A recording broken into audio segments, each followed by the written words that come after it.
Hi! Okay, so this is going to be me telling you guys one of the stories I've come up with.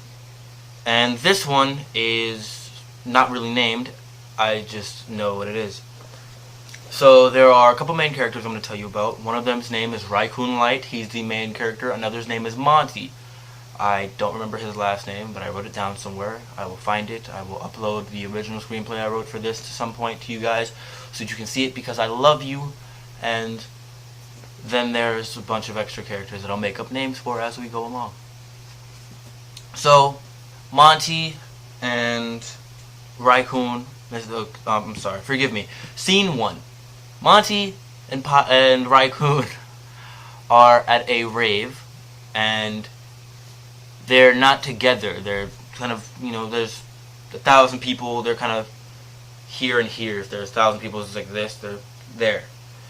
And so Rikún is slowly working his way to Monte, and when he finally gets to Monte, they kind of make a little scene. They're kind of like, a little theatrical, and then there's a huddle, a little pit thing, and you can't see them, and then they explode, and it's like a rave, and do.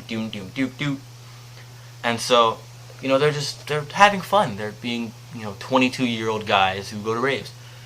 And so after the rave, a little speed through, they go to the rave, speed up, they go to a bar. Rikún is really antisocial.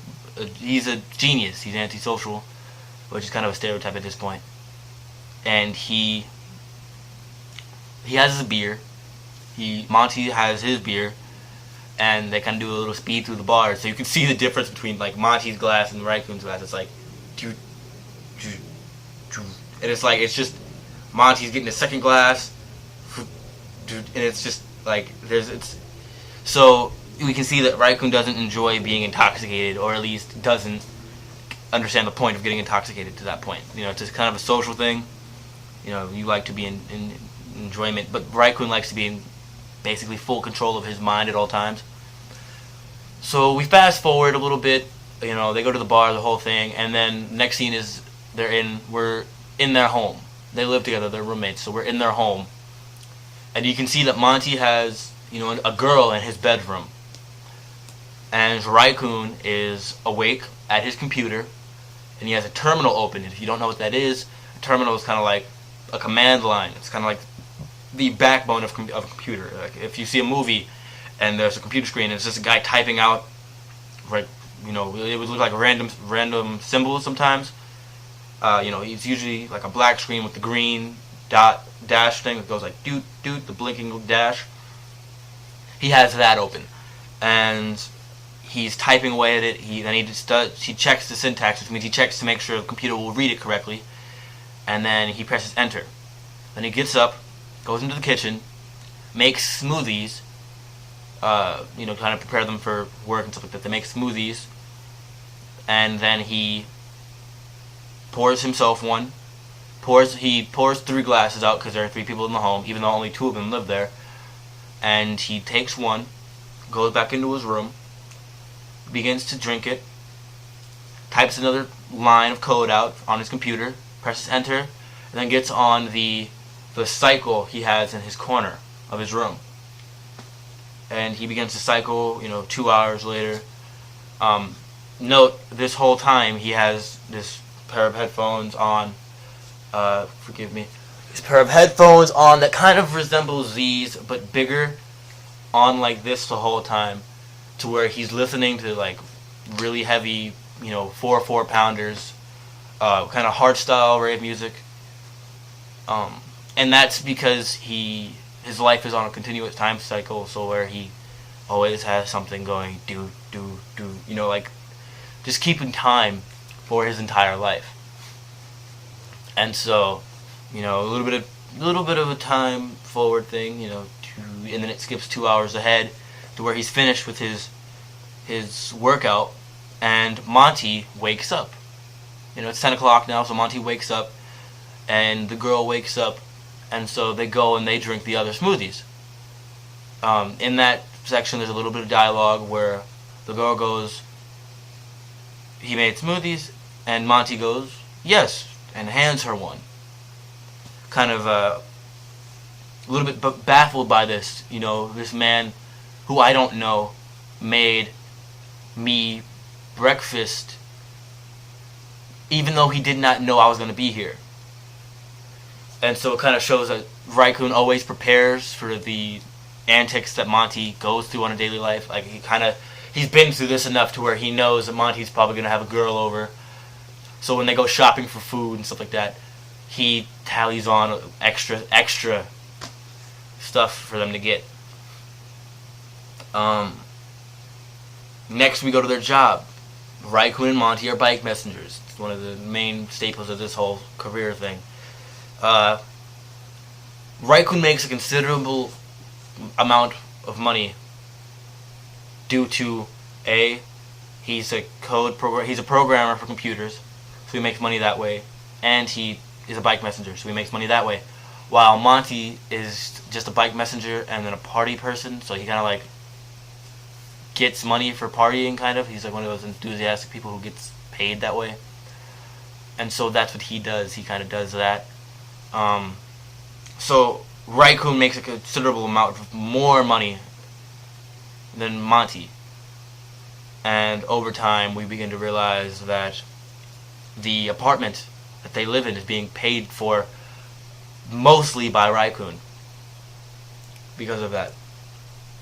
So as we go on, Rikún almost gets hit by a car, and due to his complete lack of knowledge of social encounters, this guy is trying to yell at him as if he's the person who made the mistake, even though, because we can tell that this man made the mistake when he tried to ram into Rikún, like, almost impendingly. Like, it was like, like, it was so close to the point where, like, he almost killed Rikún and it would have been over.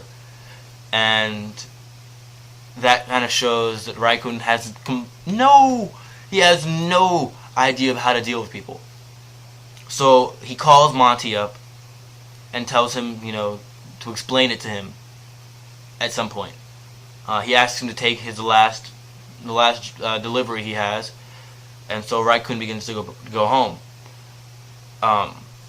As Rikún's going home, he has to pick up his bike. They live on the second floor, so he has to pick up his bike, walk up the stairs, walk down the hall. Now there's a party going on about 2-3 doors down from their apartment.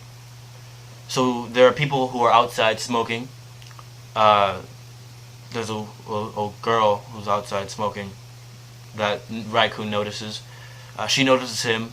She gives him a smile. He does this awkward smile back, kind of like, kind of like, I don't know how to express that I'm attracted to her, but I don't also understand attraction completely smile that, like, 5-year-olds have when they see a girl that they like in class. He's really young socially. And so he goes home. Monte gets back about an hour later. This whole time it's shown that Rikún has just been watching kind of like television shows, and that's kind of his way of kind of learning socially. But due to past experiences, we know that he doesn't follow that completely because of obvious reasons. It's fictional, so it's not always true. It's not always dependable. And once he realizes that, he kind of just enjoys watching them at that point. So he enjoys doing things. He just doesn't sync up all the time. Monte gets home. They talk. Monte explains to Rikún the whole situation between the man and, getting hit by a car, almost getting hit by a car. The fact that Rikún doesn't lie. He doesn't experience things in the first person all the time. So in those type of situations, he experiences things in the third person. So he kind of sees, and so when he explains something, he does it from the third person. He still talks as if he's in the first person. I was here, and this man came up, and I heard the swerve, and I looked back, and I was going in a straight line, and this man deviated from his path, his lane, the lane that he was in, and went into the bike lane, and almost hit me. And when that happened, I braked, so he passed by me, and he almost hit a parked car. So like things like that. So he doesn't talk as if, and I was just riding my bike. And this dude came up on me as if I was like, no, he doesn't, he doesn't talk. And it's funny because that the explanation I gave of someone who talks in the first person was ghetto. Oh God, I live in a bad place. And so he talks in this very descriptive way that makes it so that no one's automatically faulted. It's just the kind of like he gives a police report basically. And so they talk about it, and they are kind of those. They're people who are kind of those, eat, sleep, rave, repeat, or no, rave, eat, sleep, repeat. Eat, rave, sleep, repeat. That's what it is. Because if you eat, sleep, rave, that's a very odd thing because you're raving in your dreams. Which is cool if you can do that. Perfect. Awesome. But, you're not actually raving, so you don't get the full feeling. You're not, no other human interaction. And due to the environments of raves, if you've ever been to a rave yourself, then you understand what I'm talking about. If you haven't, I say go to one. Go to First Friday or something if you live in Vegas. Go to the crappiest rave you can find, and it's still going to be pretty cool. It'll be a low-key rave to us, to people who rave all the time, but to people who are fresh, cool. You understand that the interaction between, like, people is, like, it's there. It's just, it's not like, talking to someone. It's not, well, how was your day today? Oh, it was good. Mine was awesome, dude. We went to class, did this, did that. It's not like that. It's, hey, man, you having a good time? Yeah, you having a good time? Let's do this. Woo! Woo! Like, it's just, just random things. And so he can keep up with that. He can do those short interactions. He can do those short interactions just like, doof, doof, doof. And so he enjoys that. And so that's Rikún. And Monte's kind of like his interpreter. The person who can get through to Rikún and who can get Rikún through the people. So they go to another rave, and we kind of end that there. I don't plan for this to be a TV series. I plan to do this online, so it's going to be like 10-minute episodes stacked in different areas. Little short films, I guess you could call them, that go together. And yeah, that's kind of, I want to, over time, develop their characters a little bit deeper than that. I have developed Monte's character pretty well. After that, he eventually gets a girlfriend that he's actually very devoted to. They, fall in love, obviously, do most things. She breaks up with him and leaves him because she doesn't enjoy, like, his lifestyle to her is very disjunctured and, broken. Like, it's not organized to her level. So she leaves him, and so he has to deal with that. And then he eventually finds the girl of his dreams. The girl of his dreams, like the rave girl of, if you rave, then the girl of your dreams, who's kind of like, she's a hooper, and she's beautiful, and she's slim. She's like, I'm not saying like size-wise she has to be slim, but she's very fluid with what she does. She's, connected. She's not disjointed. She knows what she's doing. If I have to give the person I would say that would kind of fit that description right now would probably be Ramona Flowers. That's a little bit more of a recognizable face. So something like that, kind of like Ramona Flowers mixed with Hit Girl.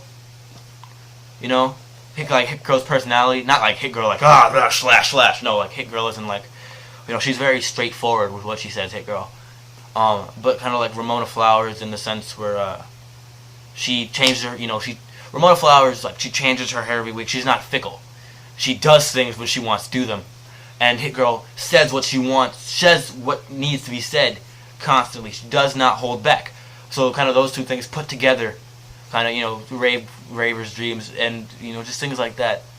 Or at least that's my dream, personally. I'd love to have a girl like that. A girl who is straightforward with me and never lied to me about anything. Even, getting a chip implanted in her neck. That would be hard. I'd have to deal with that. I'd have to get it out without killing her. But yeah, just things like that. And so that ends up being Monte's path. Rikún ends up with the girl who was on the balcony, obviously for pretty simple reasons. I haven't developed that relationship too well because I remember I named her Joan at one point, but there was a couple problems with that for me. And oh no, oh my God, there you are. And so there were a couple of things that were going on with that, but everything was fine. And that is my story that I want to eventually develop for YouTube. So yeah, love you guys.